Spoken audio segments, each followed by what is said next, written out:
When the now legendary horror auteur Wes Craven set out to write and direct his first feature film, he had little, if any, affinity for the genre with which he would become synonymous. Small-time Boston film distributors had charged Craven with producing an exploitative horror programmer for use as a second-build feature for the grindhouse and drive-in movie market. And he looked at it as an opportunity to simply get a movie, any movie, made, rather than drawing from some deeply frightening personal well. Craven instead put his mind towards crafting a crassly bloody remake of The Virgin Spring, the beloved Ingmar Bergman art house classic. What he wound up with was The Last House on the Left, a perennially disturbing and influential proto-slasher film. If this sounds like an odd path to take when crafting a piece of half-assed filmmaking designed to be consumed by horny teens at a drive-in, one should remember that during the foreign art house boom of the 1960s, nudity and other uncensored content had always been big parts of the draw for American audiences. And yet Wes's taste for high culture and effete influences always set him apart from other, more inherently populist horror filmmakers. He had spent the previous decade as an academic whose interests more aligned with that of a nebbishy English teacher than the sort of person from whom you would expect the kind of cheap thrills to be found in Last House on the Left. In fact, after the film became an exploitation circuit sensation, he was faced with a choice of who to become now. Fight against being seen for the rest of his career merely as a guy who films teens getting murdered in increasingly baroque ways? Or accept the fate suggested by his early terrifying successes? As we all know, he wound up choosing the path of least resistance. Or perhaps it was the industry that chose it for him and wound up succeeding astronomically, creating the Nightmare on Elm Street and Scream franchises. It's impossible to judge how truly happy he was with the choice he made, given that his taste tended personally more towards the heartfelt and the rarefied. But as for the rest of us, even while watching something as technically and philosophically crude as Last House on the Left, it's hard to imagine him being better suited for anything other than making us all feel deeply, deeply disturbed.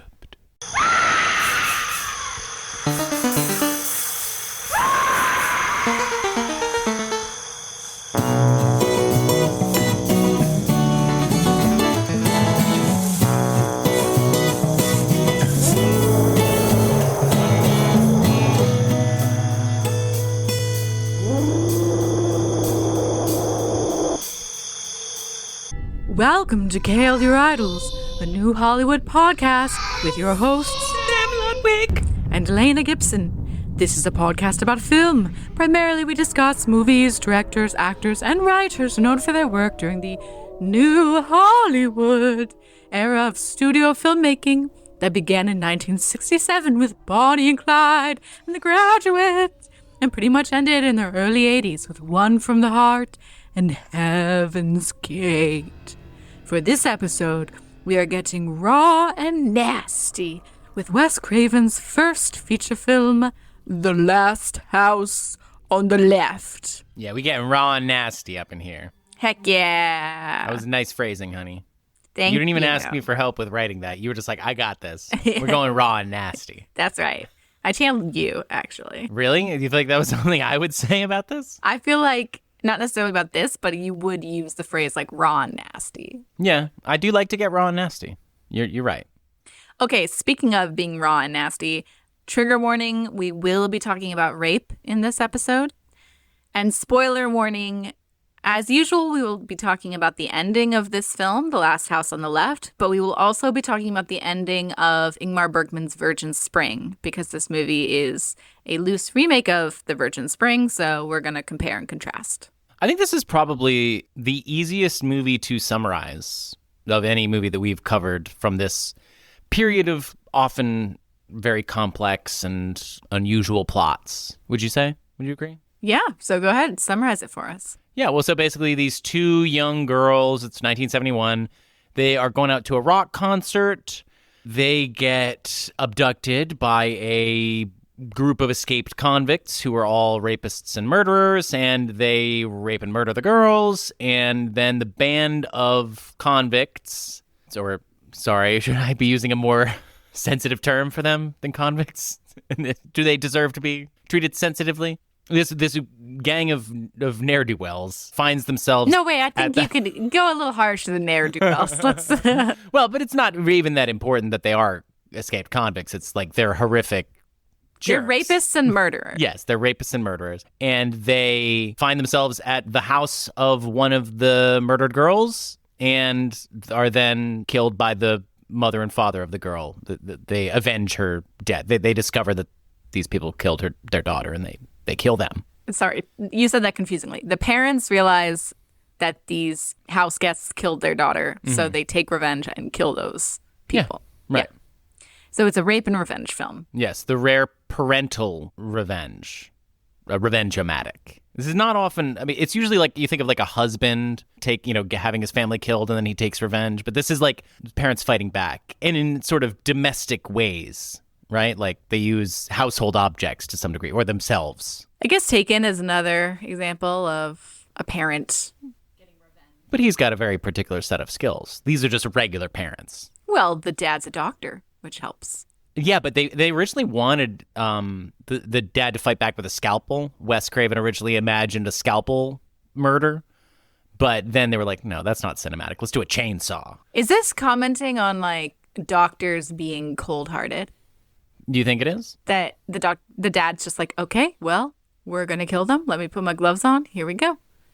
Like the parents, I have to say, they are like so confident. They're not nervous or scared. They're just like, we're gonna kill them. Let's do it. Let's fucking go. I would say that the actions of the mother are in some ways more amazingly cold-hearted and disturbing and just shutting off her own feelings in a very disturbing way in order to get an ironic kind of revenge on her daughter's killer. It's amazing. She seduces one of the guys, takes him outside, unzips his pants, in the process gets his dick caught on his zipper and says, oh, poor little thing. Yeah. She emasculates him before going further. Yeah, then she sucks his dick. Right, that's the crazy part.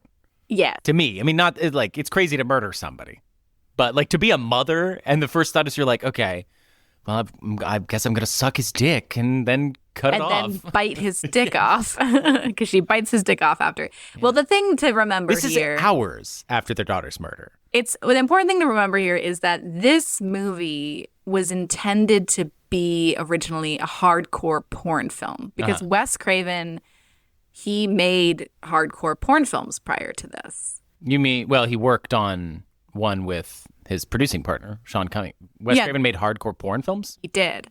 Besides Craven, Together? Yeah, Together is a softcore porn film that Wes Craven made with Sean Cunningham, and it's the reason they got funding for The Last House on the Left. But no, yeah, Wes Craven, he left academia behind to make hardcore porn films under a bunch of pseudonyms. There are a bunch of films out there that he has made that like people don't even realize that they're his. He said this on a Deep Throat documentary because I think he was a producer. He had a production credit on Deep Throat.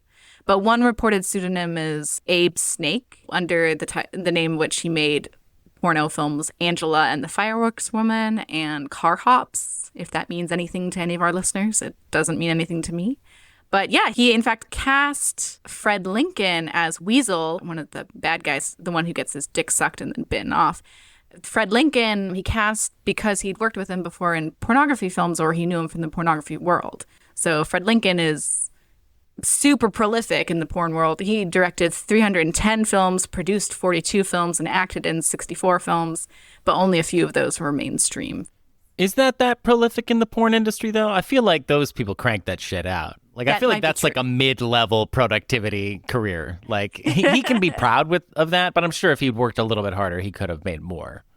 That might be true. You know what? To be honest, I haven't looked into the lives of porn actors and directors that much. It's a wonderful thing to look into. It will just warm your heart, I assure you. I'm no shit on porn, but oftentimes sort of not great lives. Not great lives, especially in this period. To reiterate, Last House on the Left originally was supposed to be a hardcore porn film. The cast and crew were all on board for that. But then as they started filming, they decided to, edit it a bit and tone it down and make it a little less explicit. So it makes sense that, at each step along the way, they would think to themselves, how can we bring sex into this? Mm-hmm. Yeah, right. Okay, so that was written in as a porn scene. As a porn scene, which would you have explicitly seen the dick getting cut off and, blood spurting out of him after they're having, a sexy moment? I have no idea. But, yeah, one could imagine. Are these people getting killed? Well, okay, so we should talk about, the development of exploitation films and sexploitation films, which Sean Cunningham is connected to. Go ahead. This movie sits at an interesting fulcrum point in the history of exploitation cinema, which exploitation cinema has been around since when drive-in films and grindhouse theaters start, and you kind of have to track various trends. There's the nudie cutie kind of movie in the early 60s, which has, as you can tell, women being naked. And there was a sort of nudist camp movie trend in the 50s. Because they weren't allowed to show nudity unless it was educational in some way. Exactly. So having nudist camp films, it's this is just showing you about these people's culture. Right. Well, so there's the nudie cuties in the early 60s, and then there's the roughies in the mid 60s, which involves more violence against women. And this is Herschel Gordon Lewis is kind of the face of these. And then there's this educational craze for a certain kind of what they called white coaters in the late 60s. And this is I Am Curious Yellow. There was a big Supreme Court decision that ruled in favor of its educational value. And Sean Cunningham, the producer of Last House on the Left, made a couple of these. He made a movie called The Art of Marriage, which I think is a great title, and Together. And Wes Craven worked on Together with him. So these were kind of educational. They're called white coaters because the doctor, is usually there saying, look at this. This is very important. Marriage is a tricky thing, and you've got to place a certain level of importance on the sexual act, kids. And this is also tied in with, they would show footage of just births and stuff back then. That was the closest thing that you could get to porn. And then in the early 70s, right around the time of this movie happening, there's Deep Throat that comes out, and hardcore porn kind of takes the place of these movies, because these sexploitation movies had this trajectory in the 60s of moving from grindhouse theaters and drive-ins to more mainstream cinemas. But then there's all these newspapers that refuse to print ads for them, and then porn sort of takes the place of this. It's kind of funny now to think about how porn has removed a lot of nudity in movies now, and it's it also kind of killed this niche of, whatever happened to good old movies where you just went to see a doctor show you a naked lady's body and talk about how sex is important. Are you saying there's less softcore porn because there is just straight up porn? Well, it's separate now? Yeah, and I would say that this movie, it's not it's the first movie to show this level of violence. I would say, though, that it's the first movie to kind of show this level of realism in the violent sexual acts. And we can talk about this more in depth of how exploitative you feel this movie is now, but there's a certain kind of semi-educational bent to Last House on the Left, or after school specialty part of it. What do you think about that? Yeah, it's certainly moralizing. Yeah. It's saying, don't do drugs, because the girls, they get kidnapped because they are trying to buy marijuana off of a stranger who turns out to be one of the bad guys in this crew. Yeah. So it's anti-drug, anti-youth culture. Yeah, I thought you were the peace and love generation, is what the mother says at the beginning of the movie. Right. Because they're going to see an Ozzy Osbourne or Alice Cooper coded type of rock star, which this is also another thing we could talk about, which is this symbolism of rock music is turning into a more creepy, heavy metal, dark imagery, this church of rock and roll that the girls are all headed towards is already this dark symbol of what's going to come to them. Right. And so in terms of what the movie is trying to do by showing this, like Wes Craven felt like in the wake of the Vietnam War, too many films were glamorizing violence. Right. So he wanted to show actual violence in a way that wasn't like, oh, hell yeah. Although I have to say the ending, the revenge part of the film is to me like very triumphant. So I don't know if it fully achieves. Still very dark though. Well, I want to dive in this a bit. Yeah. But in terms of the moralizing aspect, when the film came out in theaters, people protested it and a lot of people wanted it pulled from theaters. And there's this one quote I saw that a movie theater in Massachusetts called the Paris Cinema, they issued an open letter in response to those criticisms. And one of the things they said was, after carefully considering all the circumstances, management has decided to continue to show the movie. This difficult decision was predicated on the following considerations. The film relates to a problem that practically every teenage girl and parent can identify with, yet does not pander to the subject matter. The story does not glorify violence, nor does it glorify the degenerates who perpetrate the violence. We feel the movie is morally redeeming and does deliver an important social message. I pretty much agree with that until they get to the morally redeeming and delivers an important social message part. Yeah, I don't know how morally redeeming it is, but it does have a moral bent. I believe it does not glamorize violence, and I think it digs into the dark reality of these people in a way that elevates it beyond the trappings of what you're literally looking at. And like I said, I do think that it is anti-marijuana. Do you really think, though? I do. Well, I don't know. These girls are getting tricked. But it's because they approached a random person on the street. They wouldn't have done that if they weren't people going to desperate measures to get drugs. They just put themselves in harm's way. That's kind of like what it's saying. Maybe the movie is presenting a sort of big bad wolf, don't stray from the path thing, but I don't know if I come away from it because the movie, it's weird. It has this earnestness, but it's also kind of tongue-in-cheek and ridiculous, and there's a wackiness to it. Right. Okay. I want to get at the tone. Yeah. So I feel like there's 3 different tonal phases to the movie. Yeah. I think that the first third of the movie, there's a lot of comedy. So yeah, they kind of start pretty quickly into the girls getting kidnapped and terrorized and sexually abused by these criminals, but it's intercut with goofy scenes of the parents getting ready for Mary, the main character, to come home and celebrate her birthday, and then also goofy scenes of the cops who are like bumbling idiots. It's extreme levels of comedy with the cops, especially. Like there's literally like a part where one of the cops slaps himself on the forehead as like a oh der type moment. I don't know, even the trailer has comedy in it. 2 girls from the suburbs going to the city to have a good time.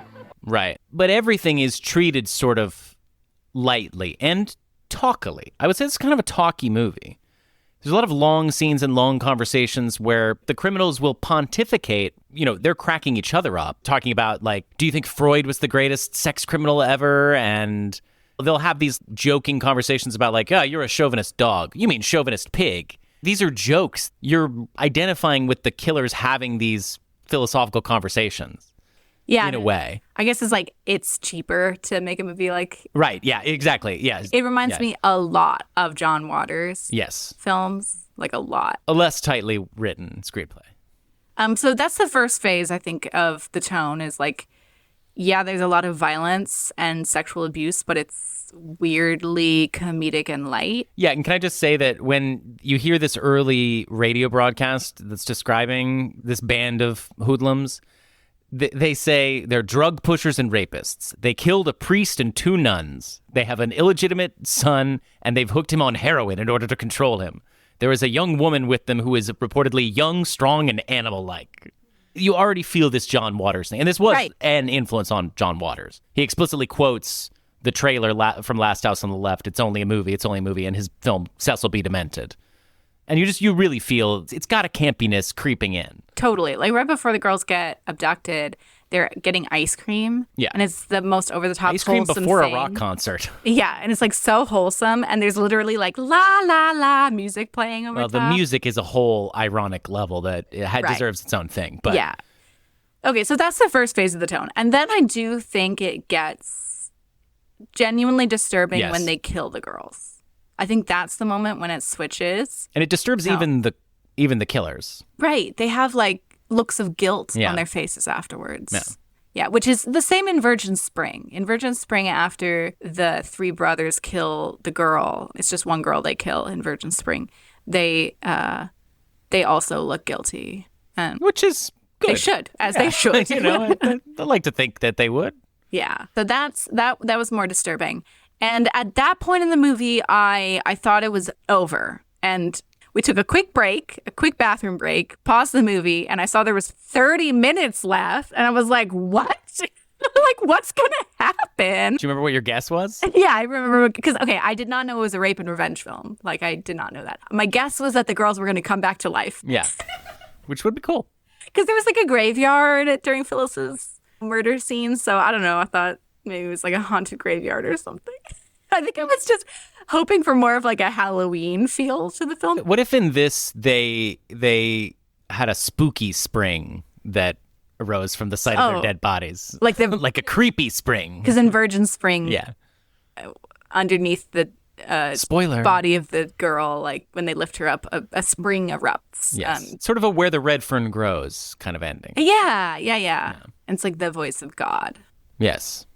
which notably there is no God in Last House on the Left. Right. They have very different thematic concerns. Yeah. Or it's just that's not really present in. Well, but the thing is that with Virgin Spring, there is the sort of pagan versus Christian thing going on. Religion is a big theme in that movie. Yeah, well, the and I think spring that's erupts, and then the dad is like, "I'm going to build a church here."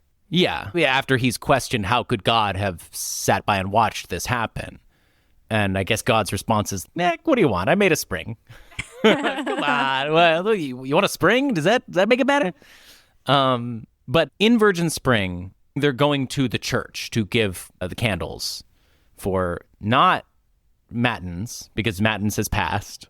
No, I thought it was Matins. It's just she was getting there too late for it to actually Well, they go over this Make it several there. times. Whatever, And, it you know, doesn't people have matter. different thoughts about it in the movie. bringing candles to the church, Bringing candles to the church. And in this, they're going to a rock concert, which is its own type the of modern church, yes, right. And a satanic church. And in Virgin Spring, there's this whole pagan curse that is perhaps brought on the titular virgin by her jealous serving wench buddy. And I think that there is a similar theme in both movies of this idea of Christianity making you good and paganism making you bad, in the same way that the parents in Last House on the Left are mocking Mary's generation for hypocritically claiming to be the peace and love generation and yet seemingly celebrating violence with rock and roll shows. But then the parents are about to be just as brutal as can be and murder these admittedly horrible people in rather ingenious and violent ways. So it's like everybody's putting on this false show of being more good than they really are, and we're all just kind of brutal people. Yeah, I do feel like that is there in Last House on the Left. Like in Virgin Spring, the dad kills the three brothers, including the youngest brother, who's very young. He's a child. He's like 10. That's what's missing from the fucked upness of Last House on the Left. If that was a real little kid, and they also kind of yada yada it in Last House on the Left by making him kill himself rather than him getting killed. Yeah, like, by I the mean, dad. it's brutal that the dad forces his own son to kill himself in Last House on the Left. Yes. But it is not as disturbing as Virgin Spring, where the good, pious dad picks up a 10-year-old child and throws him to his death across the room. And the kid didn't really do anything in Virgin Spring. Yeah, he was Right, he was just innocent. kinda- He was just watching Yeah. when the murder happened. He was like a 10-year-old. He couldn't do anything. Right. And like so the mom almost tried to defend him and protect him, but it Yeah, and there's not really any, like, what have you done in Last House on the Left? I mean, the cops come in and this is bad, but the cops are also fucking idiots. Like, they're not worthy of morally judging anybody. No, that's the thing is in Virgin Spring, after the dad kills off the three brothers, there's a lot of time for him to reflect on what he did, and he Right. feels guilty and he feels wrong about what he did. And he wants to repent to God, and he swears he's going to build a church. Whereas on Last House on the Left, the parents kill the bad guys, and then immediately the cops walk in, and then movie's over. Like, there's no time for reflection. So you don't get to know what the parents are thinking. And wrapping up what I said about, like, those 3 tonal shifts, the first one being a little comedic, then in the middle it gets pretty somber. The ending, when the parents are killing off the bad guys, it feels very triumphant to me. Yeah. They're doing booby traps, which is always fun to watch. Right. The mom's sucking some dick and biting off a dick and, like, making jokes to emasculate him. The dad pulling that chainsaw out is very triumphant, which, by the way, I think it's one of the first examples of a chainsaw being used in a horror film. Wes says he thinks it's the second. The second? Really? Yes. What's the first one? He couldn't remember. Well, it was definitely early chainsaw use. Predates Texas Chainsaw Massacre. Yeah, that which came out in 1974. So super influential, even if it wasn't the first, it being the second is... And a huge hit. Yeah. And much discussed and much seen. Yeah. So, like, every time you go into some haunted trail thing during Halloween and get chased by chainsaws at the end, you can thank Glass House on the Left for that, I think. But yeah, the ending feels so triumphant to me. It doesn't take the time to pull back and show regret of the parent. Which I think is fine in a way, because it's nice that these movies aren't exactly the same. Yeah, I agree. Like, it's a jumping off point. It would be odd if this movie had exactly the same tone as a Ingmar Bergman film set in the 13th century. Yeah, they're pretty very different. Similar. And sorry, they're different and similar. The basic plot's the same.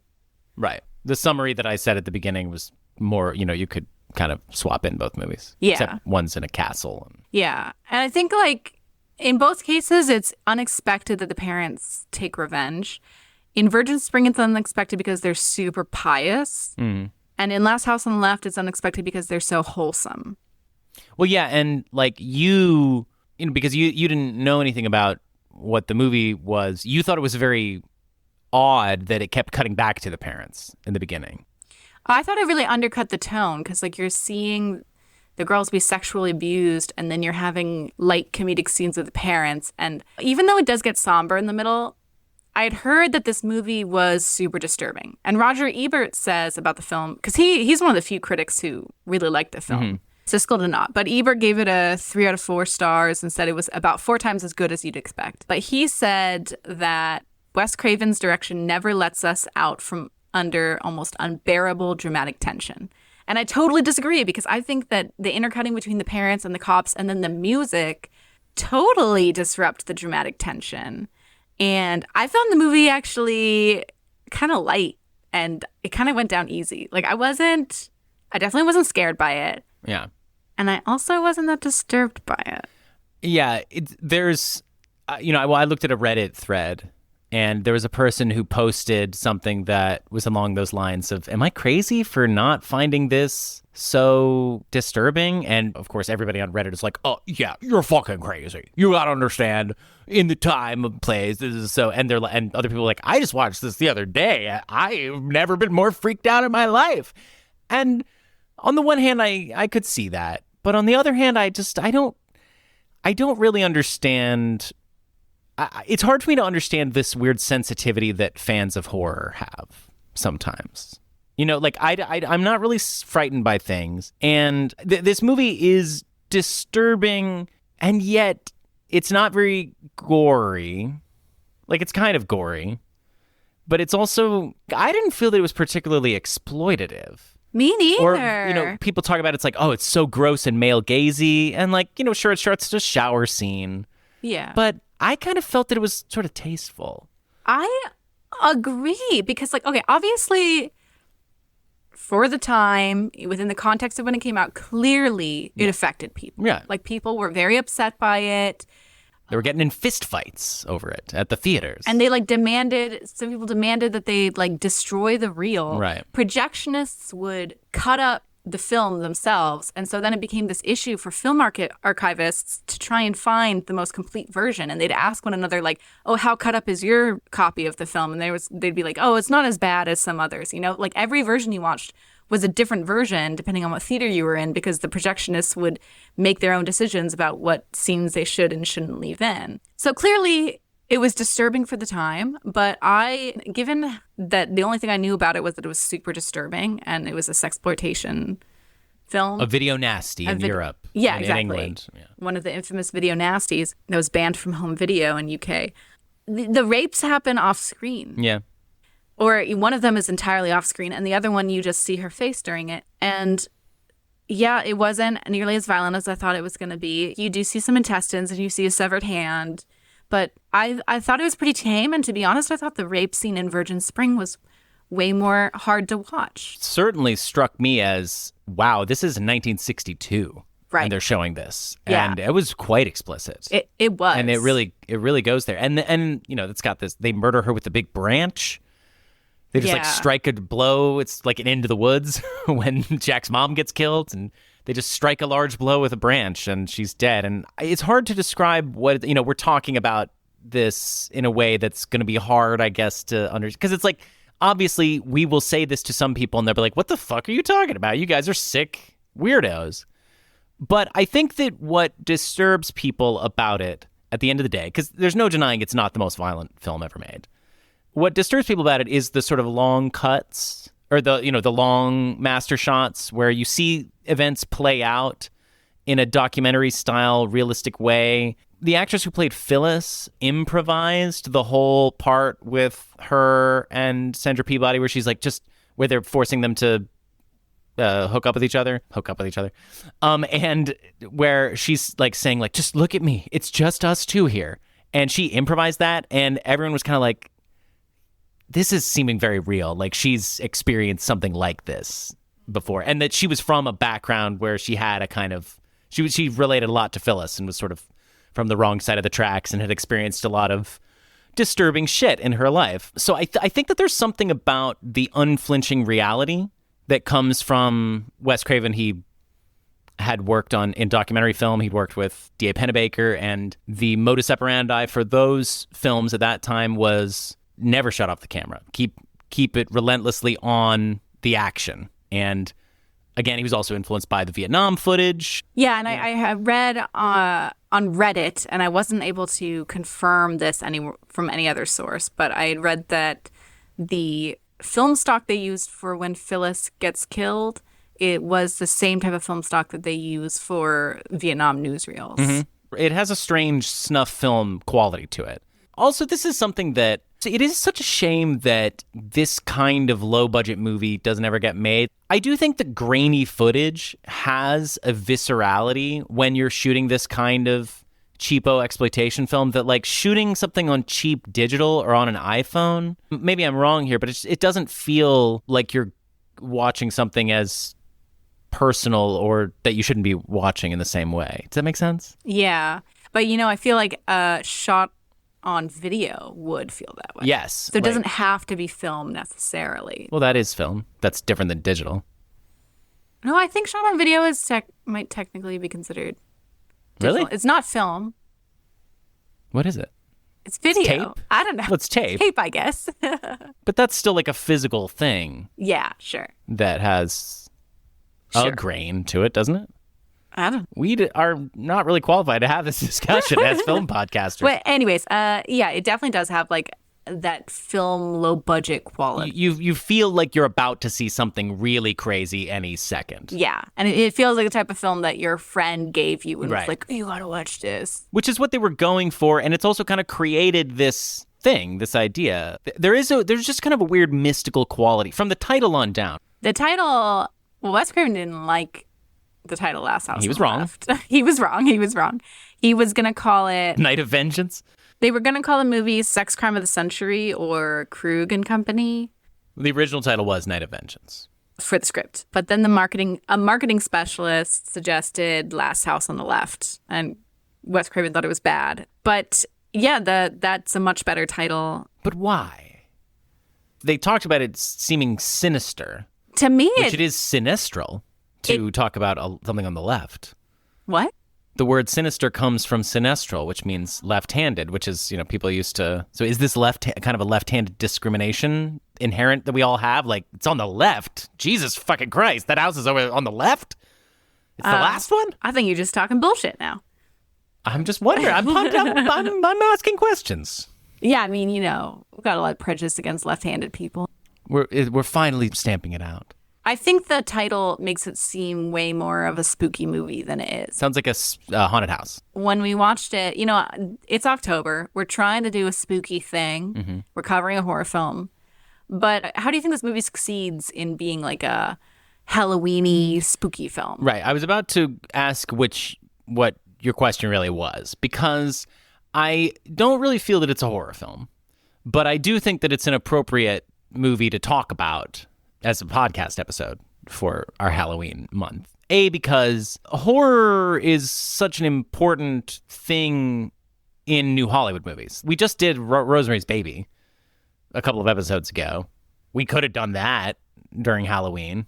We didn't want to because it's kind of too good of a movie. So we would have to get to this movie anyways. I think it's a fun thing to open up the Wes Craven discussion, because I think he's a really interesting filmmaker who I have a lot of appreciation for, and I think you do too. And we probably wouldn't have many more reasons to talk about him. I mean, maybe we'll do The Hills Have Eyes at some point or something, but... Well, okay, first I want to say, you said Rosemary's Baby was too good of a movie for a Halloween episode. I don't know what you're talking about. We can totally do great movies during Halloween. We could have, but I also think that it made...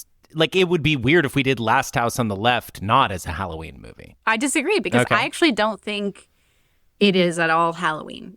Like, I feel like it's not scary. Yes, it's got the disturbing aspect, but... It's directed by one of the signature horror directors of the late 20th century. That's like the only thing it's got going for it. Friday the 13th, made by Sean Cunningham, the producer of this film. That has a similar vibe in a lot of ways, because it's scary things happening in the woods. To teens. Yeah, to teens specifically. But in that film, like... The score goes... Shh, shh, shh. Shh, shh, shh. Right. It's a horror score. And also, you have this POV from the killer. You don't know who the killer is, what the killer's deal is, and the killer just like seemingly comes out of the woods in the middle of nowhere. Mm-hmm. Whereas in this film, they encounter the bad guys in a city and then travel with those bad guys into the woods. So it didn't leave me with this fear of being in the woods alone, because that badness came from the city. So like, I don't know. It's just like, for me, it doesn't have the Halloween horror quality to it. And yet, for every other person that Wes Craven tried to get money from to make a movie, it did, because he wasn't able to fund any of his other projects that he wanted. He wanted to go in a totally different direction after making this movie, because Wes Craven was not a horror guy at heart. His dream project for 20 years was to make Music of the Heart, a Meryl Streep starring inspirational violin teacher movie that is more where his interests lie, but he was unable to get anybody to back him to make... He talked about wanting to make a movie about divorced dads and their children. He wrote a comedy about beauty pageants. He also even tried to do an adult Hansel and Gretel. I don't really know what that would be. Sounds interesting, but the only thing that people would let him make was another horror movie. So it was viewed as a horror film at the time. Again, it has intestines, it has a severed hand, it's got killing people with chainsaws. But it's a revenge-o-matic in a way. Yeah. Too. Like it's a more rape and revenge is what it says. Yeah. Right. But the title, the director, the intestines, the chainsaw, it's got a lot of signifiers. And it's a house. Only the third part takes place in the house. I know. But it's got a house with some wonderful wood paneling. The house isn't scary at all. Yeah. Well, but so this is also early in the slasher era. They hadn't even really figured out what that shit was. It wasn't the slasher era. Right. And well, I mean, it was often put as a double bill with Bay of Blood, which we also watched. Yeah. Which arguably was the first slasher movie. We can also tie in the Giallo stream.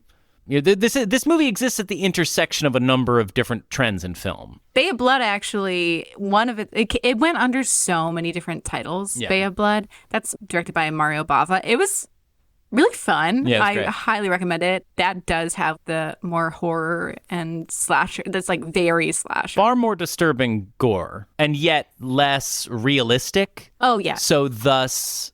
more campy. Right. Silly. Yeah, over the top. It was released under a gajillion different names. They included Before the Fact, Ecology of Crime. Before the Fact? Yeah. That's a great title. Oh, Can somebody name something that now? I'm just going to write a script called Before the Fact. It'll be like, oh, when I die, they'll be like, this is their great unmade project, Before the Fact. You've got to read this script. I mean, it's an English translation of Italian title, Right. so maybe it makes, I don't know, maybe it's more scarier. of a natural title. Yeah. It's Yeah.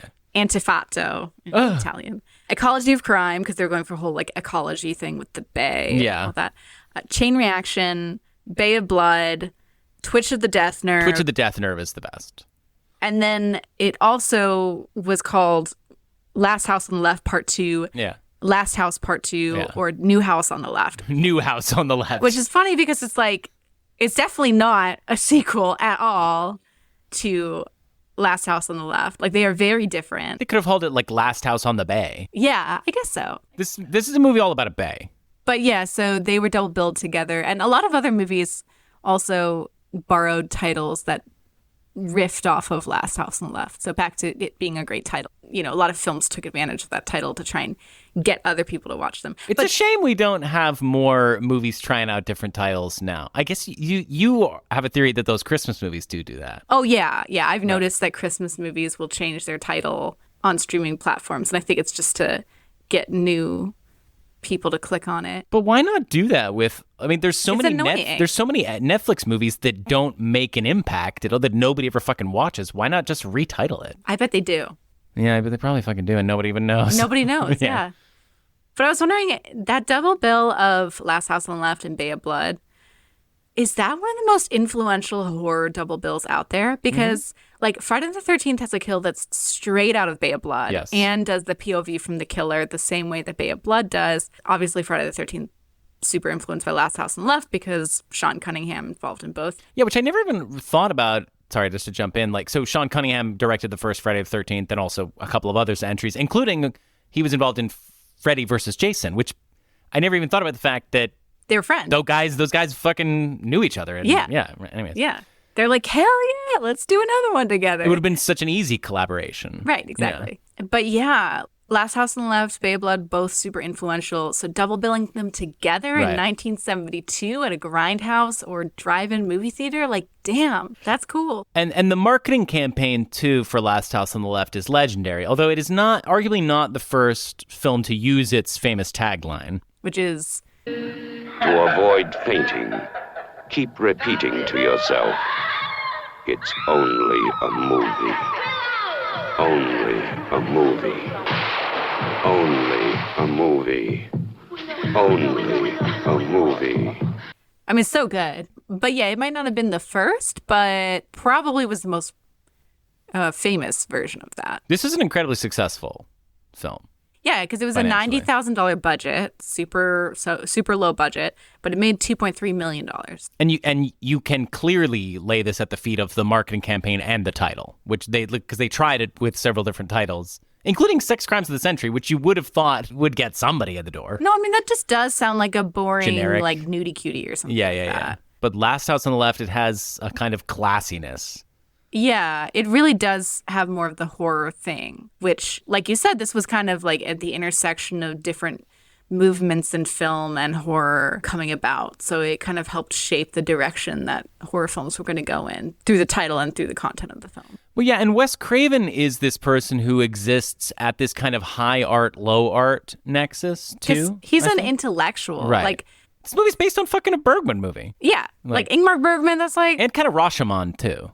well, There's shades of Rashomon. Well, Virgin Spring was influenced by Rashomon, so Right. I guess indirectly. But yeah, he is super intellectual. He had masters in writing and philosophy from Johns Hopkins, and he was an English and humanities college professor. If you look at his work, his most famous creations, Freddy in Nightmare on Elm Street, and he didn't write Scream, but he was certainly instrumental with it. And also, Scream is kind of similar to a later entry that he'd done in the Nightmare on Elm Street franchise, The New Nightmare, which was a similar kind of meta-fictional thing. But he's a heady guy. He's interested in these deep archetypal themes, literature and mythology, and also deconstruction of genre.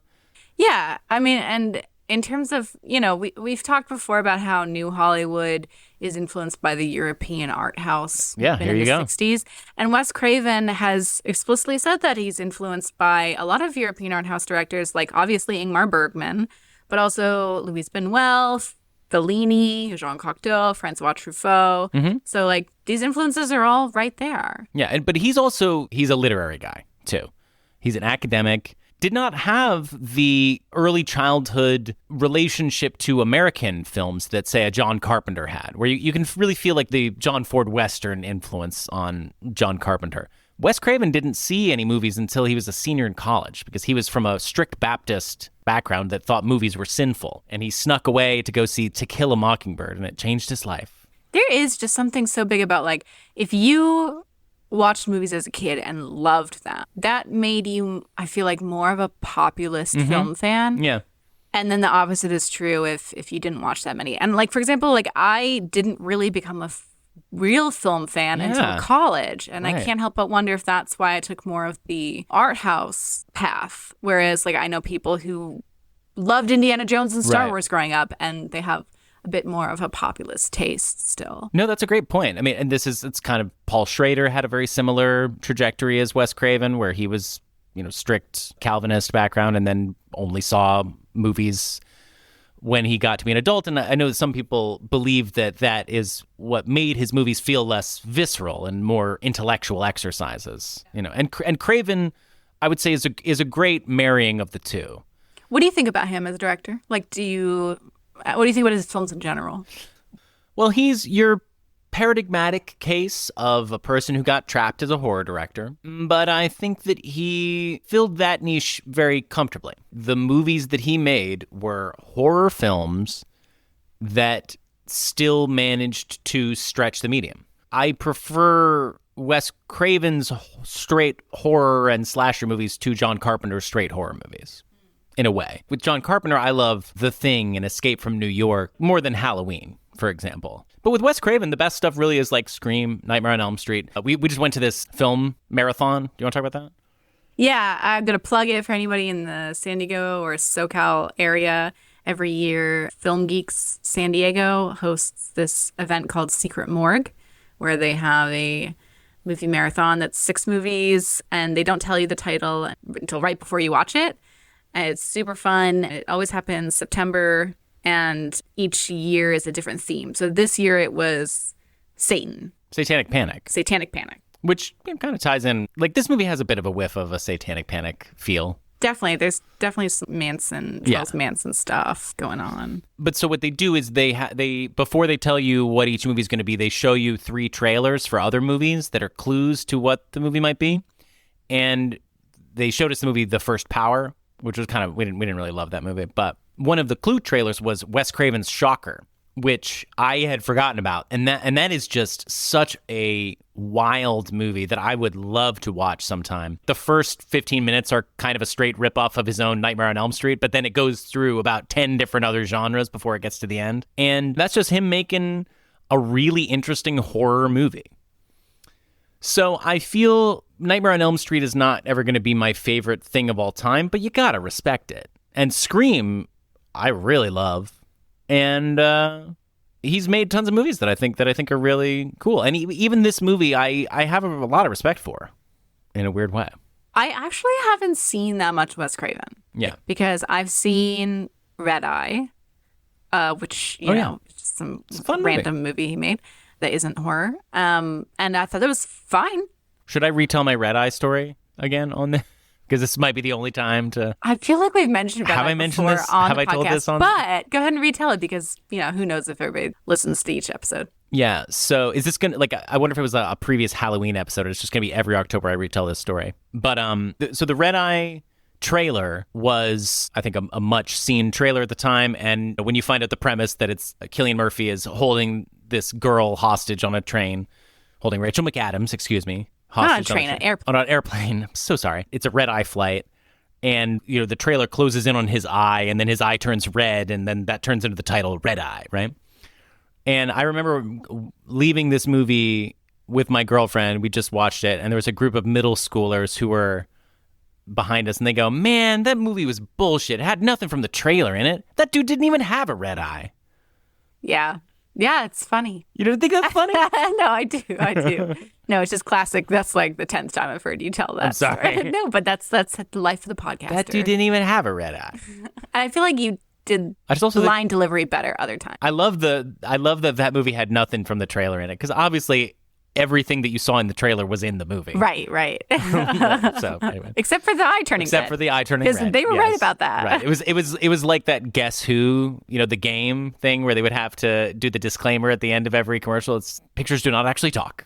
Okay, so I've seen Red Eye, and the only other movie I've seen other than Last House on the Left and Red Eye, it was Nightmare on Elm Street, which I only saw for the first time last year when we hosted a movie marathon during Halloween. And I loved it. I think it's my favorite slasher film. I had a great time. I thought it was genuinely very scary. Yeah. And I loved it. So big fan of that. We did try watching Scream. I mean, you've seen Scream, but you tried showing it to me. And yeah, I could only make it through the first 5 minutes of Scream, and then I had to stop because I was feeling a little queasy. And it was, I don't know, there's just like so much blood and like just that voice. I do want to watch it. I just couldn't handle it that particular night. It was pretty scary in that moment when we tried to watch it together. I was like, this is, the guy knows how to freak you out. Yeah. And he does seem to have a genuine interest in teenagers. He's made these iconic movies about youth culture in the early 70s, the 80s, and the 90s. He's kind of crystallized the teens of that era.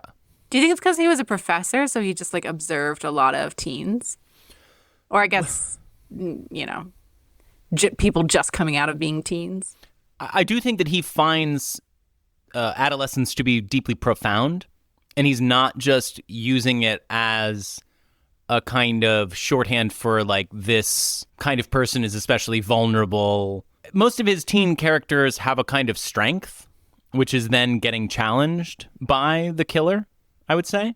Maybe not in this one, but kind of. Phyllis is a sort of streetwise character. Yeah. And I know that a lot of his films, and this one included, involve like a breaking down of the family structure. This is about feuding families, this movie. And I think I read that that's something that's of particular interest to him because of his own family history, which I don't know that much about. I just know that influenced how he tells these stories. So teens are a good subject to focus in on if you want to explore family dynamics, because they are old enough to have coherent thoughts and to rebel and to voice their opinions and cause tension with parents. Yeah. But, of course, they are forming the family unit. Like two adults on their own is not enough to make the classic family structure that you think of. You do need those teens to create the thing that you then break apart.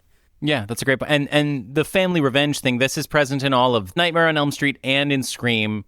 But yeah, I think that he thinks that there is a kind of role reversal thing going on with teens and parents oftentimes, where he thinks that you're coming out of childhood and suddenly viewing your parents as children, like they're lame or they don't get it. And of course, in this movie, everything's constantly about flipping things on its head, with the parents then are sort of reverting back to an animalistic or young phase. Maybe they're getting their groove back by killing their daughter's killer. It definitely makes them cool. Right, it makes them cool. When they are killing the bad guys, they're badass.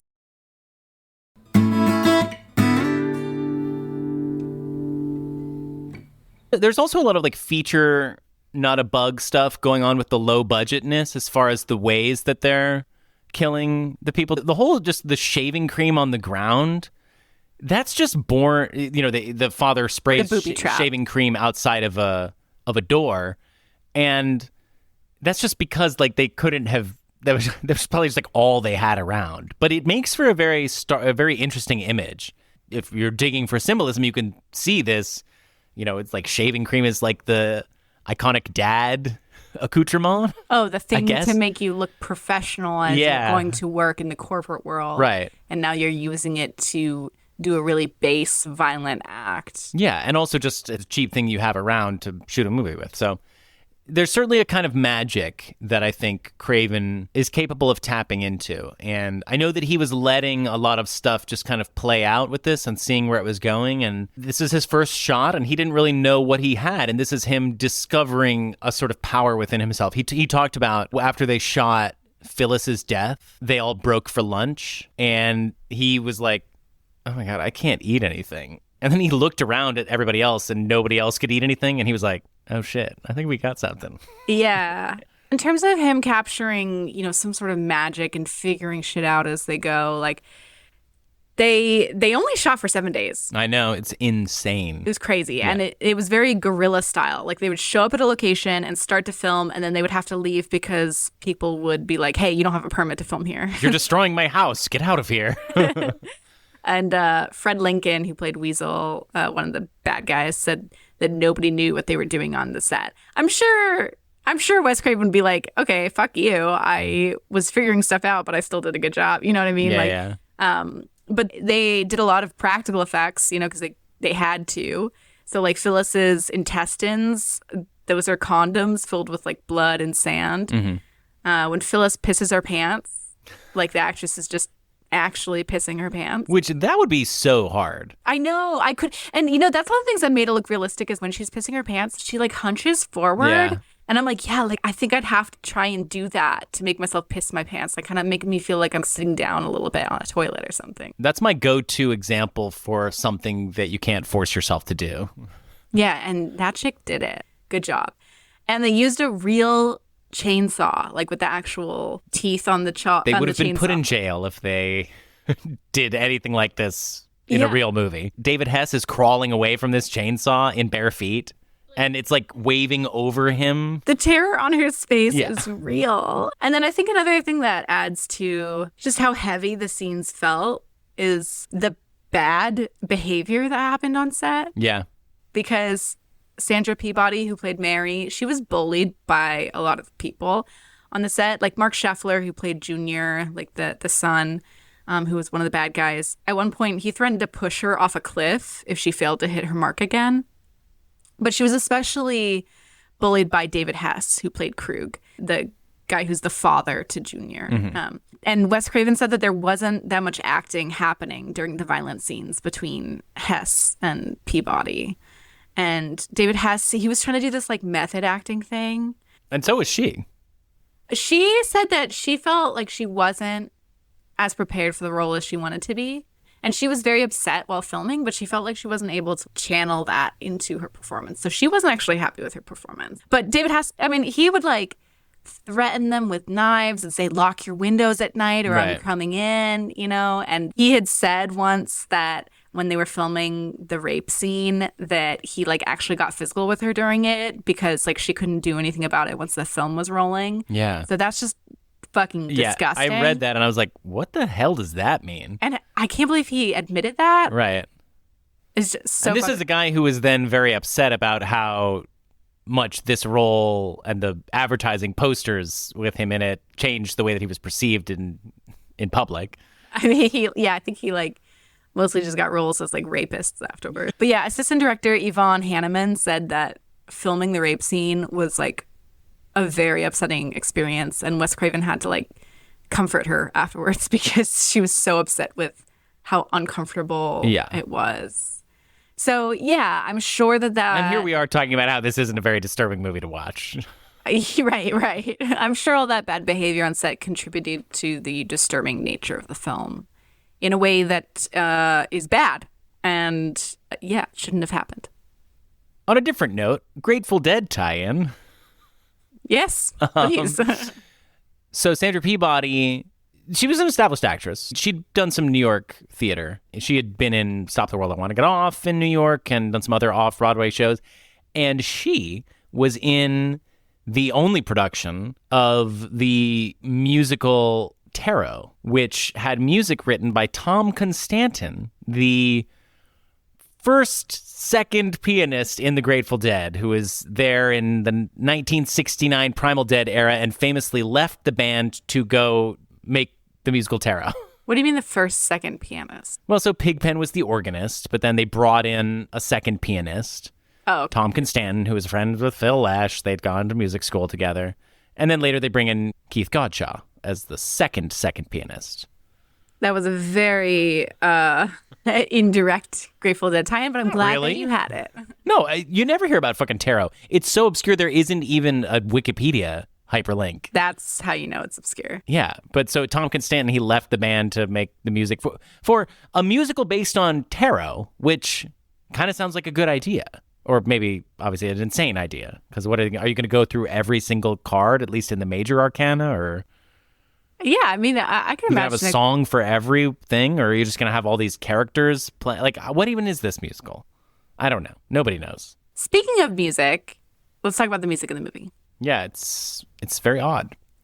Yeah, it's so different than a traditional horror film. Like, you did the Friday the 13th thing before, or like, Halloween, or all of an Exorcist, like those have more traditional horror scores.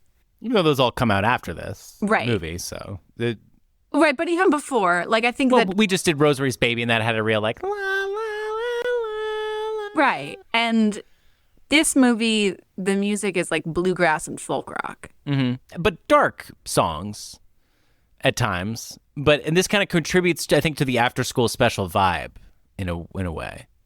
I thought that the music in the beginning, at least, it undercut the drama, like the dramatic tension, and it made it more like light.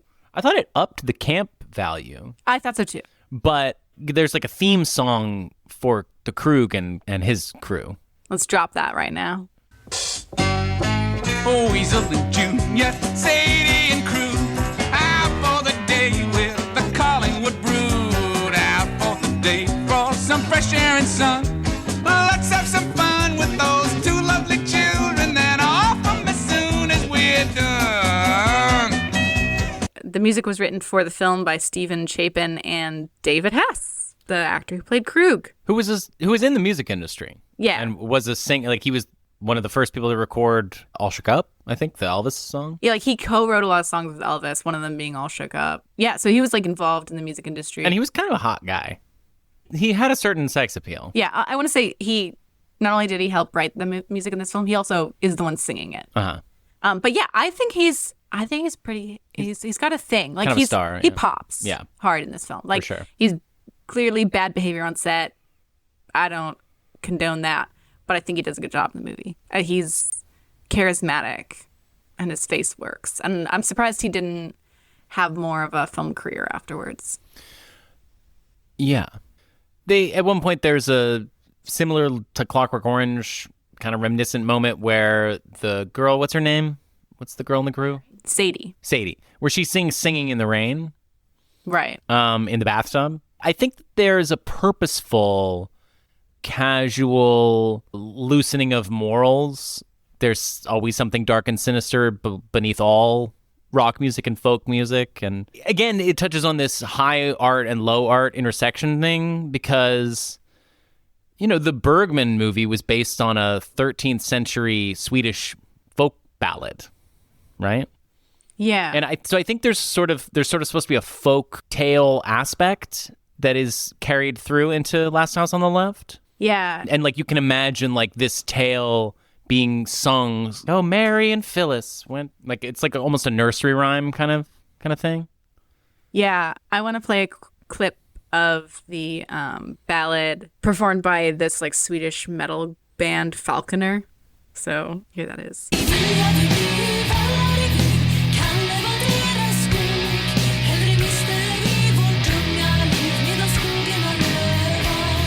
But then here's like a more traditional, pleasant version of the ballad.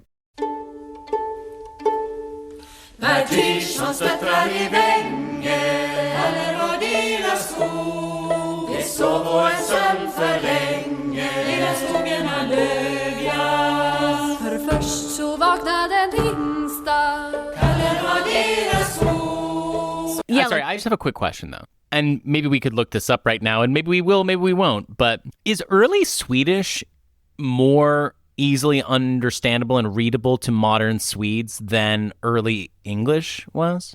Like, was it a language that was developed already by the 13th century?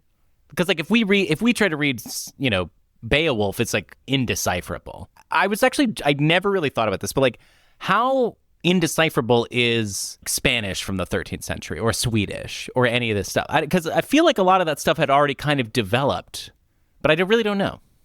What do you mean developed? Like English developed back when it was different than it is now? Like No, but I mean, okay, how similar to as it's spoken now is 13th century Spanish? Yeah, that's a good question. Because 13th century English would be indecipherable. Yeah, I don't know the answer to that. But I do remember, though, I studied German in high school and college, and I remember trying to translate an older German text for a class, and I remember it was hard. Like, Yeah. It did have, like, that thing of, like, reading Old English. Like, there were, like, letters that were a little different, and I had to learn what those different letters were. So I do think that... I know ancient Greek is different than modern Greek. Yeah. But, like, all of these languages probably had different developmental lifespans. Languages evolve. Yeah. I don't know the answer, but why are you asking? It just made me think about how much, again, we could have looked this up or something, but like how much is this a part of Swedish culture, knowing this ballad?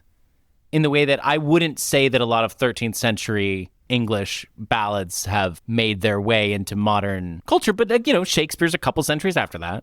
Yeah, I don't know. I mean, I know. So I did look. I wanted to just read the ballad for myself, so I did. It's not that long, and it's very short actually. It's about 3 daughters instead of 1, and they're all killed by highwaymen. And there's no explicit mention of rape. Maybe there is an undertone, but they're just killed by them. And then the highwaymen show up at the parents' house. Parents kill the 2 older brothers. They don't kill the youngest son. So Bergman went for it. Yeah, Bergman went for it. He added the rape.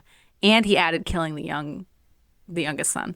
But a thing that's in the ballad that isn't in Virgin Spring or Last House on the Left is the parents, after killing the 2 older brothers, realize all 3 of the brothers were their sons. So they killed their own sons. Wow. A little bit of like an Oedipus type thing. That's kind of what happens in Virgin Spring, because should we not show mercy on everybody? Like he realizes he was wrong to kill them. Right. Are we not all of our own son? In a way? Are we not our own son? Yeah.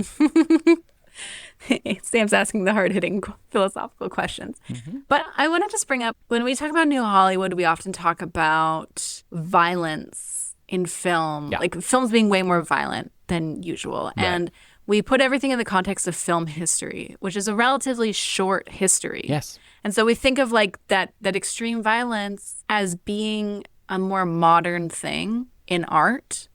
Yeah, but back in the day, they used to just take their kid down to see a guy get his head chopped off just to make sure that the kid would stay on the straight and narrow. So is it really? That's what I'm saying is like only looking in the context of film history is like a very narrow period of human history because film began during a relatively conservative period of human culture. And also a freaked out period, like post-World War I, where people were like, that was a lot. Let's not have to think about that so much. Violence and revenge, we think about them as more modern in art, but I mean, that's ancient stuff. That medieval ballad being about like, these highwaymen killing these 3 young girls and then the parents getting revenge. That's just been around since the dawn of human history. Like violence and revenge are part of the human nature, unfortunately. So yeah, I just think we should keep that in mind. I think that's a very important point. I don't exactly know what to say about it. It's making me think about, like, we're about to record an episode on a different podcast about the movie Babyface, which is a pre-code film. And obviously, like, censorship and loosening of morals, as Foucault might tell you, is a cyclical thing and perhaps always a form of hypocrisy. It's not like there has ever been a period where you couldn't find hardcore or more hard-edged material. It would just be less lauded by the popular culture. So I think that there's a certain something about, sorry to bring it back to that old New Hollywood trope, but the Vietnam War being on TV every night, this being the first time that combat footage was not censored. Because again, like the history of footage of war it was not a thing that could be proliferated before there was such a thing as footage of things. So it just has to do with like mass media and this implication that people suddenly felt in the violence of others. I think people felt a little bit more divorced from wars that America fought prior to seeing it happen. Now, all of a sudden, people started feeling a deep sense of moral implication towards themselves because they were seeing this stuff. And I think that contributes to a certain impulse in these movies, especially something like this, that's, all those people were saying, we think this movie is morally important. It's important for us to not look away from this. Yeah, sure. Like, even though violence has been a part of human history for the longest time, most people probably didn't witness the really violent stuff, even though the violence was there. And even if they would see it in plays or read about it in books or poems or hear about it in ballads, like, that's different than witnessing the brutality of it. So yeah, I see what you mean about the advent of war newsreels really bringing the violence home to every family. How brutal it is. Yeah, and especially this idea of the settled middle-class, quasi-suburban family in this movie especially that's really tried to keep all this stuff at the door. And this movie exists before a lot of final girl tropes would be established and a lot of classic semiotics that people think about with the moralizing serial killer who's killing kids who are having sex. There's more of, like you're saying, there's a drug culture commentary, but I also think there's a sort of like class commentary going on. Oh, for sure. The parents judge Phyllis for being,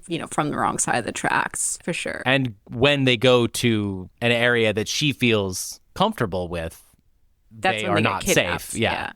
And it is back in the parents' house where the wrong gets righted, justice is brought, and there's more of a feeling of safety because even before they kill off the guys, when they learn that those people are killers, the parents aren't scared. No. They have so much safety between the two of them in their relationship and the house they built that they know that they'll be okay. Yeah.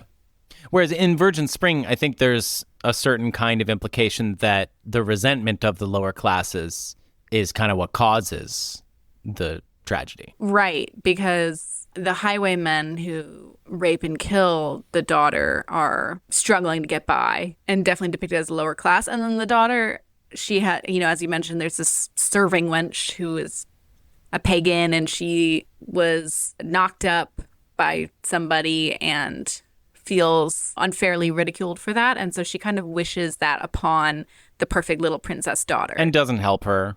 And she doesn't help her. Although, what could she do? Exactly. Like, she later feels guilt that she didn't help her, but also, like, I think that she would have put herself in danger as well. So and you also see her endangered earlier in the film. Right. And escape it. Those guys that attack this daughter and rape and kill her, that's not the first threat that the women encounter on their trip to the church. There are like two other dudes, like separate dudes who are gross towards them and are this like threat. So this male threat is like super present in Virgin Spring. Right. Whereas it's not entirely just men in Last House on the Left to be afraid of. There is Krug and his son Junior, and there's Weasel, but then there's Sadie. Who is she named after Sadie from the Manson murders? Because Jeremy Rain, the actress who played Sadie, also played Sadie, but this time a Sadie that is explicitly from the Manson murders in the 1972 musical called 22 Years. She was in that musical like while making Last House on the Left. She also has like a lot of other random connections. She's married to Richard Dreyfuss. She's married to Richard Dreyfuss, yeah. She has also a lot of other random connections to the Manson murders because she was one time picked up as a hitchhiker by Charles Manson in Texas, Boston. Yeah. And she lived in the Sharon Tate house, the house that Sharon Tate was murdered in, and didn't realize that was that house until after she moved in. So she has like weird connections to Charles Manson. But anyway, so Sadie... She wants them to bring a couple ladies. Yeah. She's sick of it being such a sausage fest. She's sick of it being a sausage fest. She wants more women around. And at one point, one of the guys says, "That's my woman." And she says, "Hey, I'm not anybody's woman. Yeah. I'm my own woman." Yeah, and he says, "Hey, you haven't been reading any of this women's lib trash while I was in the clink." They have a lot of conversations about chauvinism. And when they first force the girls to get naked, Sadie is like covering Phyllis's boobs with her hands at first. Like she's trying to protect Phyllis in a way from the guys. Which is interesting. But I read one person in an article saying that although it may seem like Sadie wants other girls around for feminist reasons, like Sadie is bisexual and just wants to fuck some women. Like there's a cut scene from the film where Sadie rapes the girls. It was clear to me that she was not on the up and up. Right. Sadie being part of the group, it's a weird edition. That's what the Mansons were all about, man. I mean, like, they were, that wasn't just dudes. Right. It was mostly not dudes. Right, but most murderers, serial killers and stuff are men. Yeah, but I think when you start having this cult Like a group thing, it Then it's kind a of little can't different. function just with men typically, especially in this popular imagination at the time.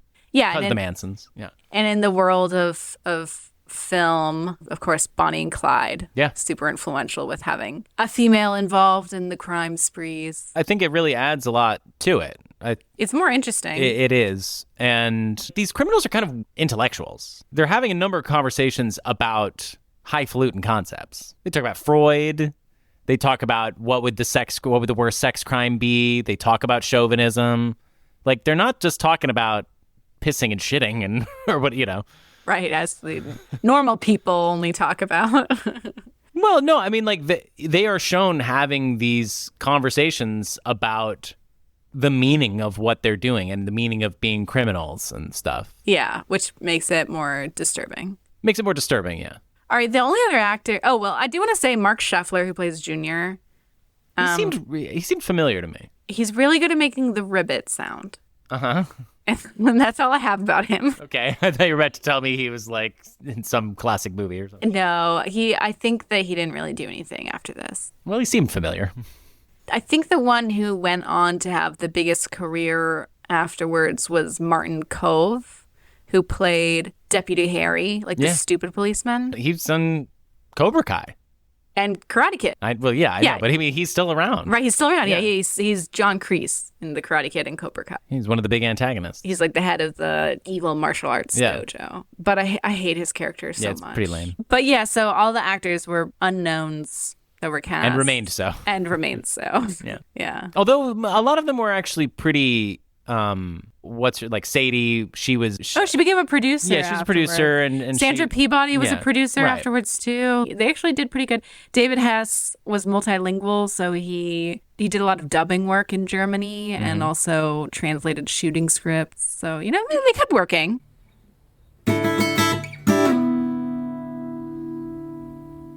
We've touched on a number of the new Hollywood elements of this film already, but can we reiterate what some of these are? Exploitation cinema really hit its peak, or you could say went mainstream in a way in New Hollywood. This is due to a number of factors, largely having to do with the distribution channels not really being there until the 60s and 70s, drive-in movies and grindhouse theaters. But also it had to do with, similar to documentary films booming in this time period, it had to do with the equipment being transportable. There was a rule that they had on Last House on the Left, whereas if it wouldn't fit in the back of a station wagon, they didn't need it. You have to have portable cameras in order to make this kind of down and dirty movie, in the same way that you need to have them to make a real documentary, because you need to be able to get in there, get in and out.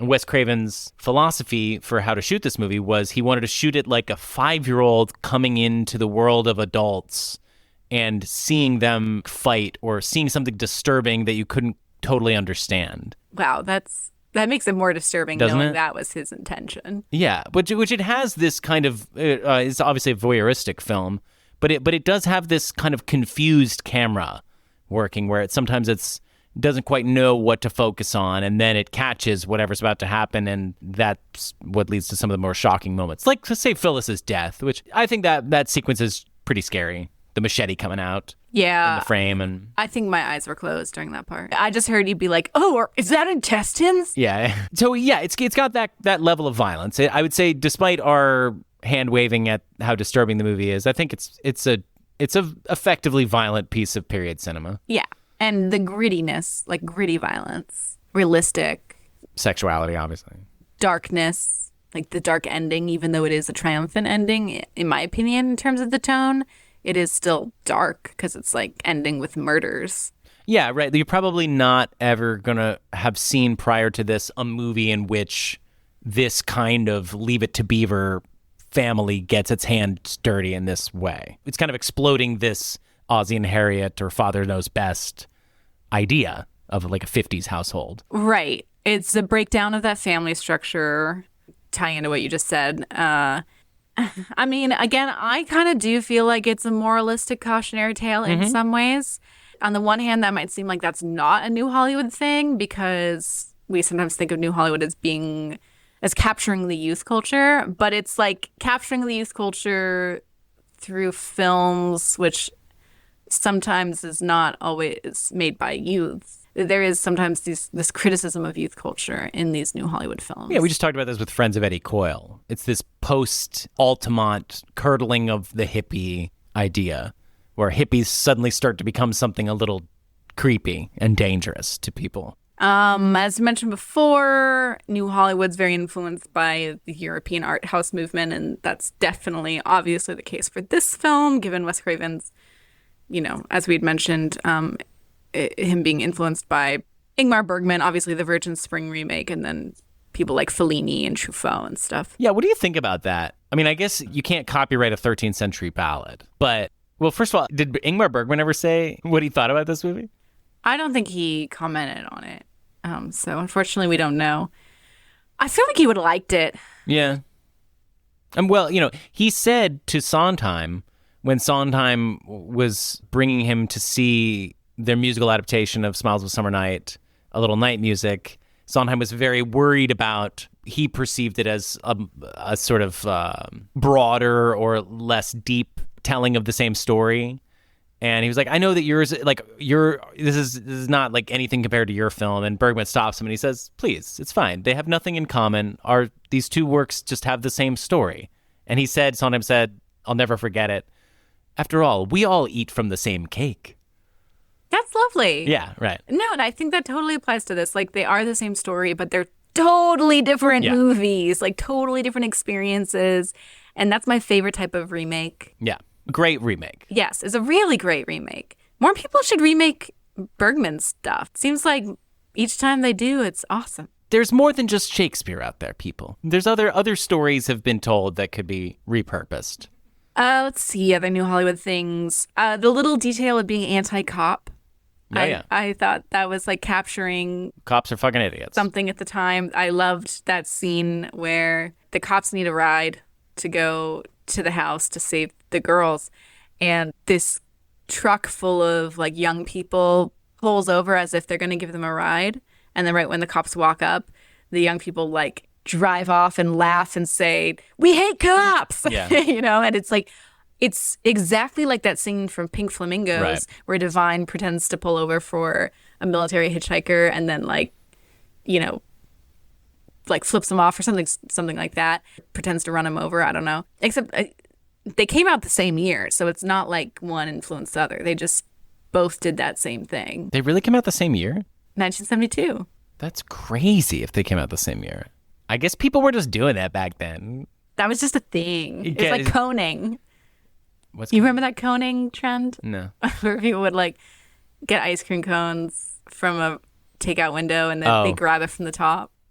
Oh, no. That's just like the only trend I could think of about people like doing pranks. That's pretty funny. Anyways, and the movie's very boundary pushing, obviously, with the violence and the sexual assault and stuff. Chainsaws. The chainsaws. And then the rape revenge subgenre is... This is a hot time for that. It's a thing in the 70s. You had Straw Dogs, Death Wish, Lipstick, I Spit on Your Grave. It was a big thing in the 70s. This and Straw Dogs came out around the same time. Maybe Straw Dogs was a little bit before. They would often get lumped together in a sort of what is happening to our culture kind of essay. Right. And then there's just part of the narrative of the evolution of horror films during the 70s. So definitely New Hollywood, even though it's not a studio film. Right. It's an indie film. But, at this point, we take New Hollywood as like that whole era of film. We don't confine ourselves to the studio system.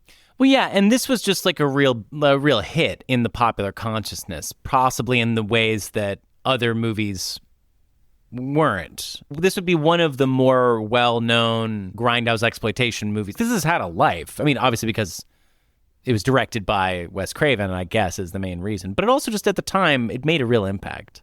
I mean, like I said, he intended it to be more hardcore and exploitative, and then made the decision partway through filming it to make it more of an actual movie. So I feel like he decided to just go for it, and rather than just do a sexploitation, rape revenge flick. He really tried to do the real thing. I wonder if there's ever again going to be like people making a porno who are like, hey, wait a second. Let's pull back from this a second. Maybe I think we really got something here. Let's maybe not.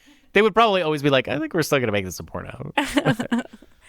I mean, there's, like I said, some lost scene of Sadie raping the girls, and there's also some lost scene of the lesbian scene between Mary and Phyllis. And then there's more footage of Mary naked in her room in the beginning of the movie. So, like, there is a more explicit version of this film that's out there, even after they decided to tone it down. It's out. It's not. I think it's lost footage. Yeah. Like, I think that on some DVDs, they include a special feature called Forbidden Footage where they might show you some of this. But I tried to look it up and I couldn't find it anywhere online. So you probably have to buy the DVD for that. But yeah. This film's important part of film history. Yeah. Should we rate it? Should we come? Cold Stone rating? Sort of try and fit this into a framework of thinking about how we feel about it or how we're rating it? It's a little bit difficult. Yeah. I mean, it's not too difficult for me. I know what my rating is. Okay. Well, sure. Fine. But okay. So the Cold Stone rating it's about like Cold Stone Creamery, like they say, like it, love it, and gotta have it when they're asking you what you want in your ice cream. And so we say the same thing. We say, Elena or Sam, did you like this movie, love this movie, or do you gotta have this movie? And this is an ascending scale going from like it on the one end to gotta have it on the other end. Like it is the lower, gotta have it. I don't think you need to specify. It's fucking obvious. And if we didn't like the movie, we say it doesn't make the scale. And I guess I'm interested. Let me just ask you first. Does this movie not make the scale for you? No, it makes my scale. It makes your scale. But where of the three options will you place it, is my question. It's like it. As I was watching it, I was surprised at how fun I thought it was, which is a fucked up thing to say. But really, like, just the booby trapping and the revenge at the end. And the surprise of the third act. And the surprise of the third act, like, it worked on me in a weird way. And I think you would have felt this movie if you watched Virgin Spring first. I don't know. I probably wouldn't have thought it was as fun, weirdly. Yeah. Even though it is way more fun than Virgin Spring. Virgin Spring won Best Foreign Language Film at the Oscars. First time a rape revenge film ever won an Oscar. Yeah. Not the last. What was the... Promising Young Woman won Best Screenplay, and then Jodie Foster won Best Actress for... Silence of the Lambs? No. Oh, and The Accused. The Accused, yeah. Silence of the Lambs is also kind of... Anyways. I considered putting it as a love it just because of how much my expectations were different from the experience of watching it. But then I was like, no, I don't love this film. I'm not like into graphic sexual assault and violence, and it charmed you for what it was, though. Yeah, it was as good as it could have been in terms of my appreciation for it, but the limit of that is a like it. Mm-hmm. So yeah, does it make your scale? Yeah, it makes my scale. I guess I feel exactly the same way as you, and I didn't even know what I was going to say until you were saying that stuff, and I was like, yeah, she's right. That's exactly right. I think it's a pretty interesting movie to think about. I liked all the stuff that it brought up for us to talk about. I think it is a unique film. I don't know how many movies quite exactly like this who knows how long this podcast is going to go on, but I don't know how many other movies that have this particular set of influences. And like, it's just so weird that it's based on a Bergman movie, and it's also like maybe the trashiest movie we'll ever talk about, and a part of some of the trashier elements of this period that we'll talk about. It's such a weird mix of high and low, like you said before. So I really like that. I find that concept interesting. But yeah, like it's pretty crudely made. Yeah, it's super low budget, and I like indie films, but that level of indie, it's hard to love it. I mean, and it really just does. It is so much like Pink Flamingos in a way, in the feeling that you get. Except for me, Pink Flamingos is like a total masterpiece and brilliantly written. And Pink Flamingos has this kind of sweet and sour thing going on with you're seeing horrible things happen, but you're relating to this kooky family of murderers and rapists. Well, obviously, I disagree with that because Pink Flamingos did not make my scale. Like, I like Right. Last House on the Left more than Pink Flamingos. Yeah, and so for me, right, it's weirdly, if I'm comparing it to that, a little blander, which is a strange thing to say about this film. As I said on my letterbox, call me a snob, but I prefer The Virgin Spring. Yeah, so how would you rate The Virgin Spring? I'd say that's a gotta have it. I think it's a love it for me. Yeah, you were a little cooler. A little, I thought it was great. It's Bergman, so, I always love And Bergman. medieval Bergman, which is a good flavor. Yeah, he's good at doing the medieval look. But it's just a love it for me. But it's a love it. That's a zippier movie than Last House on the Left, because that movie just kind of like feels like it goes right by, and you sit in, like you're saying, like there's the more of these kind of demarcations of the acts in Last House on the Left, where the tone really shifts. Right. Virgin Spring feels just like a really quick short story. Like the ballad. So it feels kind of slight in a weird way. Sure. It is almost a like it also. But it's a love it. It's a love it. Yeah. There's so many Bergman that I appreciate less than Virgin Spring. And probably the fact that we get Last House on the Left out of Virgin Spring makes me like Virgin Spring more. Sure. Yeah. Bring you on to Bay of Blood? Yeah, Bay of Blood. Because we also watched that. As we said, it's often double billed to Last House on the Left. That was a blast. Yeah. Of the three films, I liked that one the most, actually. Even though, of course, I respect Bergman's the most. Right. But I'm a Mario Bava fan. I mean, I've only seen Bay of Blood and Black Sunday, but I'm a huge Black Sunday fan. And Bay of Blood I thought was like really fun. Yeah, that one might even be a gotta have it for me. A gotta have it. Wow. I think it's more of a like it for me. But really cool violence in there. Way more explicit gore and nudity in that one. Yeah. And similar to Tokyo Drifter, which was, if we recall, was all about these two warring crime families battling for control of a building. They both want to control this building in downtown Tokyo. Bay of Blood is all about this set of like feuding families trying to wrestle inheritance of this bay. The plot is For ridiculous. developing. The plot is by far the weakest part of the movie. No, I like that. I like that part. It's totally convoluted. I like it when something that people are fighting over isn't money or something obvious. That they're like, I must control this bay because it's just perfect. No, but it is about money. Yeah, I know, but it's just funny that they see this bay. It's just funny to think about this bay as a resource, and the idea of like, man, this bay didn't even realize all of the horror that it was causing just by being pretty and scenic and shit. It doesn't even look like a bay. No, it's like a big lake. It does, yeah. And I saw some review that was like, I don't know, the amount of blood that was spilled. It was a lot of blood, but there's a lot of water too. Like It's not really a bay of blood. It was more of a twitch of the death nerve. I feel like we didn't also officially rate Apartment 7A in the Rosemary's Baby episode. Oh, that didn't make either of our That didn't make our scales. scale, so I just wanted to say Piece that of shit. on the record, yeah. I think that's it. All of the movies have been rated. The kids are put to bed. That concludes another exciting new Hollywood adventure. Thank you all so much for listening. Don't forget to subscribe to Call Your Idols on the podcatcher of your choice. Please take the time to leave a rating or review. It is extremely helpful for small podcasts like ours. We'd love to hear from you, so please reach out to us on Instagram. Should you be doing this in spooky voice?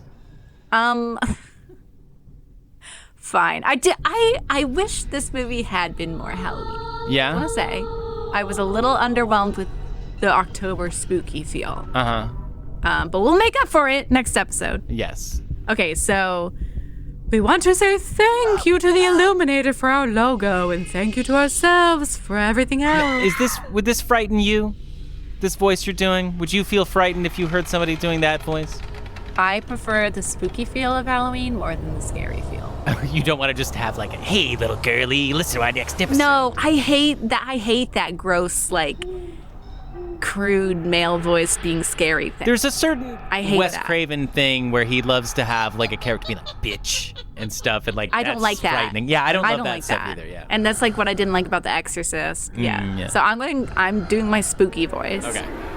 Please join us next episode where we will be continuing our celebration of the Halloween month with the movie that is truly spooktacular. And that is the 1970 Gothic horror cult classic, House of Dark Shadows. This is one of those films that has a low critic score, but a high audience score on Rotten Tomatoes, which means it's probably going to be a heck of a good time. You can't even say hell in your spooky voice Halloween promo? I thought we're cute. That I said A heck of a good time. Yeah, so if you like soap operas, then you will enjoy the next episode. The scariest form of serialized storytelling. Hey, Peter Fonda, how did we do? We blew it.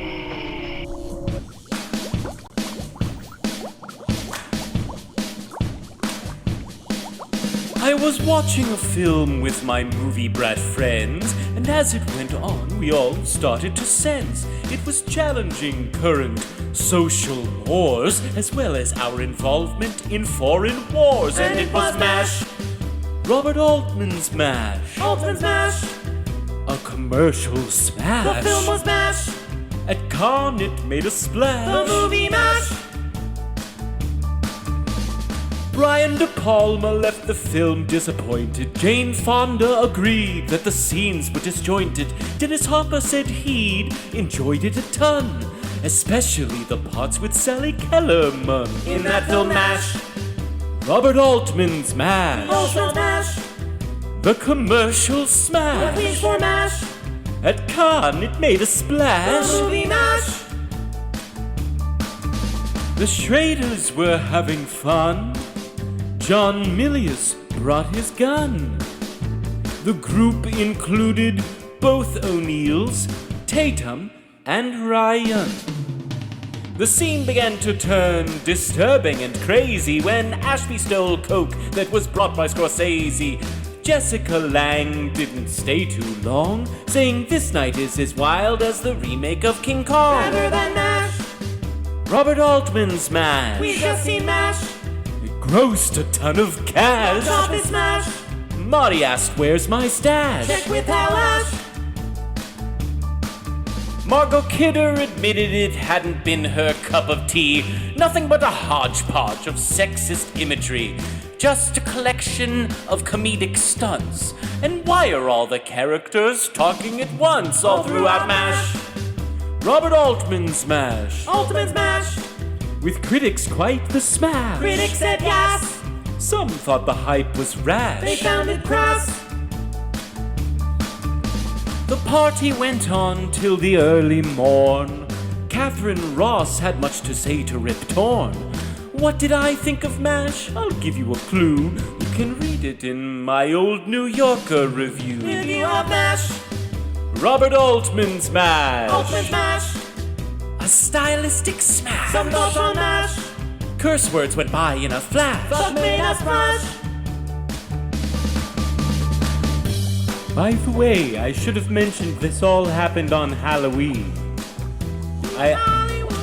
I see that it might have been a long walk to get from spooky to Monster Mash to Robert Altman's MASH, but you get it. I mean, you see how I got there, if you understand, you know, the general milieu that this show works in.